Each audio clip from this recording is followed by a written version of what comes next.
ये एपिसोड भी स्टार्ट होता है बिल्कुल उसी सीन से जहाँ पर हम देखते हैं कि फैंग लीडर होंग के आने का वेट कर रहा था। अब कुछ देर बाद वहाँ पर लीडर होंग भी आ जाते हैं। जैसे ही लीडर होंग वहाँ पर आते हैं तो फैंग लीडर होंग को ग्रीट करता है। अब लीडर होंग फैंग को बताते हैं कि कल शाम जब फर्स्ट वुड क्रिस्टल ढूंढा गया था उसके बाद एक के बाद एक 6 वुड क्रिस्टल ढूंढे गए हैं। ये सुनकर फैंग भी थोड़ा सा हैरान हो जाता है और कहता है इतनी जल्दी। ये सुनकर लीडर होंग फैंग से कहते हैं ये जो तुमने 3 वुड क्रिस्टल्स ढूंढे हैं ये अब तक की सबसे फास्ट और बड़ी डिस्कवरीज में से एक है। अब फैंग वो तीनों वुड क्रिस्टल्स बाहर निकालता है और लीडर होंग को दे देता है। तो ये देख लीडर होंग फैंग से कहते हैं रूल्स के अकॉर्डिंग इन तीनों वुड क्रिस्टल्स में से 60% हिस्सा तुम्हारा है। अगर हम इन तीनों वुड क्रिस्टल्स का 60% निकाले तो वो 1.8 पीसेस बनता है। पर अब क्योंकि हम इन वुड क्रिस्टल्स को तोड़ नहीं सकते इसलिए इनमें से ये 2 वुड क्रिस्टल्स तुम्हारे हैं और ये एक हमारे एक्सट्रीम मार्शल हाल का है। ये सुनकर फैंग भी खुश हो जाता है और कहता है ठीक है हाल मास्टर। अब लीडर होंग फैंग से कहते हैं ये वुड क्रिस्टल काफी ज्यादा कीमती है इसलिए हो सकता है कि दूसरे वॉरियर्स तुमसे इन्हें छीनने के लिए तुम पर अटैक करें और तुम्हारे साथ फाइट करें। अगर ऐसा हो तो तुम उनसे फाइट करने से पहले ही उन्हें बता देना कि तुमने ये तीनों वुड क्रिस्टल्स मुझे दे दिए हैं और मैं भी ये न्यूज पब्लिक कर दूंगा कि मैंने तुमसे तीनों वुड क्रिस्टल्स ले लिए हैं ताकि कोई और वॉरियर तुम पर अटैक करके इन्हें तुमसे छीनने की कोशिश ना करे। और जब उन्हें ये मालूम होगा कि ये तीनों वुड क्रिस्टल्स मेरे पास हैं इसलिए वो तुम पर अटैक करने की हिम्मत भी नहीं करेंगे और ना ही तुम्हारे साथ कोई इशू क्रिएट करने की हिम्मत करेंगे। अब क्योंकि तुम्हारी स्ट्रेंथ पहले से काफी अच्छी हो गई है और तुम्हारी पावर भी काफी बढ़ गई है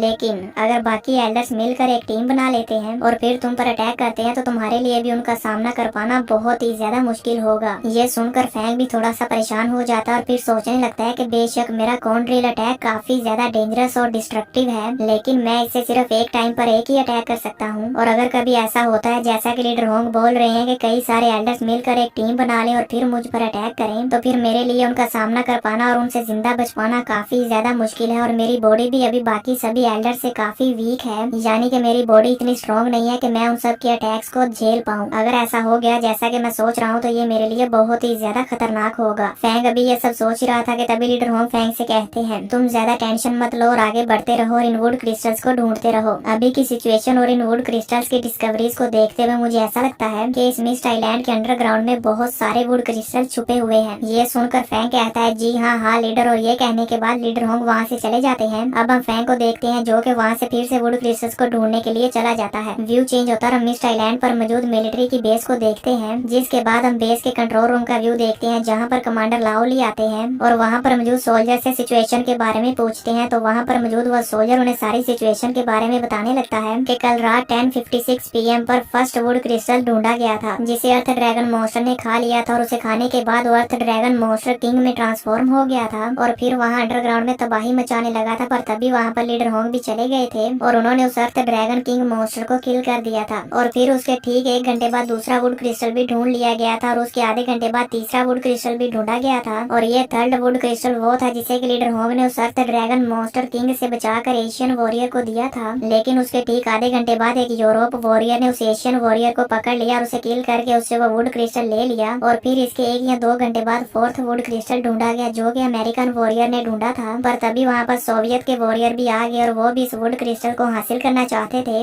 इसलिए इस वुड क्रिस्टल को पाने के लिए अमेरिका और सोवियत के दरमियान बहुत ही ज्यादा जबरदस्त फाइट हुई थी जिसकी वजह से दोनों साइड्स के स्टार ट्रैवलर लेवल के वॉरियर काफी ज्यादा सीरियसली इंजर्ड हो गए थे। और फिर इसके बाद 2 और वुड क्रिस्टल ढूंढे गए जो कि वॉरियर लीशा ने ढूंढे थे। तब वहाँ पर कुछ और भी स्टार ट्रैवलर लेवल के वॉरियर्स थे और वो भी इन दोनों वुड क्रिस्टल्स को हासिल करना चाहते थे और वो इन्हें हासिल करने के लिए काफी ज्यादा ग्रीडी थे। लेकिन उनमें से कोई भी इतनी हिम्मत नहीं कर पाया कि वो आगे बढ़कर वॉरियर लीशन के साथ फाइट करके उनसे ये दोनों वुड क्रिस्टल छीन ले। इसके बाद फिर वॉरियर लुआ फैंग ने 3 वुड क्रिस्टल ढूंढे थे जो कि number 7, 8 and 9th would crystal था जिसे के लुआ फैंग ने ढूंढा। सुनने में ऐसा आया कि वॉरियर लुआ फैंग को जो वो 3 वुड क्रिस्टल्स मिले थे उसने वो तीनों वुड क्रिस्टल्स लीडर होंग को दे दिए थे। ये सुनकर कमांडर लाओली कहते हैं लुआ फैंग एक्सट्रीम मार्शल हाल का इंस्पेक्टर है और इसी के साथ साथ वो हमारी हैंगजिया कंट्री का मेजर जनरल भी है इसलिए उसे जितने ज्यादा वुड क्रिस्टल्स मिलेंगे उतना ही हमारा फायदा होगा और हमारी हैंगजिया कंट्री की स्ट्रेंथ भी बढ़ती चली जाएगी। अब वो सोल्जर कमांडर को बताता है कि आज सुबह 6:30 पर कमांडर जिया ने 10वें वुड क्रिस्टल को ढूंढा और उसे हासिल कर लिया था। उसके बाद फिर 8:30 पर 11th वुड क्रिस्टल ढूंढा गया जो कि एशियन वॉरियर ने ढूंढा था और उसे हासिल कर लिया था। ठीक उसी टाइम फिर 12th वुड क्रिस्टल ढूंढा गया जो कि लीडर होंग ने ढूंढा था और उसे हासिल भी कर लिया था। अभी तक हमारे सभी वॉरियर्स को इन वुड क्रिस्टल्स को ढूंढते हुए 20 घंटे हो चुके हैं और इन 20 घंटों में टोटल 12 वुड क्रिस्टल ढूंढे गए हैं। सोल्जर की ये बात सुनकर कमांडर थोड़े से परेशान हो जाते हैं और कहते हैं कि अगर ये वुड क्रिस्टल्स को ढूंढने की रेस इसी रफ्तार से जारी रही तो इससे हमारे स्टार ट्रैवलर लेवल वॉरियर्स की पावर को काफी ज्यादा नुकसान होगा, क्योंकि वो सभी इन वुड क्रिस्टल्स को पाने के लिए एक दूसरे के साथ फाइट कर रहे हैं और एक दूसरे को ही इंजर्ड कर रहे हैं, जबकि इन्हें ऐसा नहीं करना चाहिए। इन्हें तो हमारी अर्थ की हिफाजत करने के लिए बैकबोन होना चाहिए। कमांडर लाओली की ये बात करते साथ ही व्यू चेंज होता और हम फैंग को देखते हैं और यहाँ पर हम देखते हैं कि फैंग ने एक साथ ही 8 वुड क्रिस्टल्स को ढूंढ लिया था। इससे पहले कि फैंग उन सभी 8 वुड क्रिस्टल्स को उठा पाता तभी वहाँ पर 4th एल्डर ये साइड भी आ जाते हैं और उनके साथ उनकी पूरी यूरोप की टीम भी होती है। एल्डर ये साइड को देखकर फैंग अपने मन में सोचता है कि ये वार गॉड पैलेस के 4th एल्डर हैं और ये यूरोप साइड से हैं और इनकी स्ट्रेंथ और इनकी पावर हाल मास्टर वॉरियर लीशन और 3rd एल्डर आइस एम्परर मू हेनरिसन से तो कम है, लेकिन इनके साथ डील कर पाना एल्डर मू हेनरिसन के मुकाबले में ज्यादा मुश्किल है। वो इसलिए क्योंकि ये भी मेरी तरह मेंटल मास्टर भी है। फैंग अभी ये सोच ही रहा था कि तभी एल्डर ये साइड की टीम में से एक मेंबर बोलता है, लुओ फैंग तुम तो एल्डर ये साइड को जानते हो, इसलिए जल्दी से हमारे रास्ते से हट जाओ। ये सारे 8 क्रिस्टल अब हमारी यूरोप अलायंस को बिलोंग करते हैं। ये सुनकर फैंग भी थोड़ा सा गुस्से में आ जाता है और कहता है, नहीं,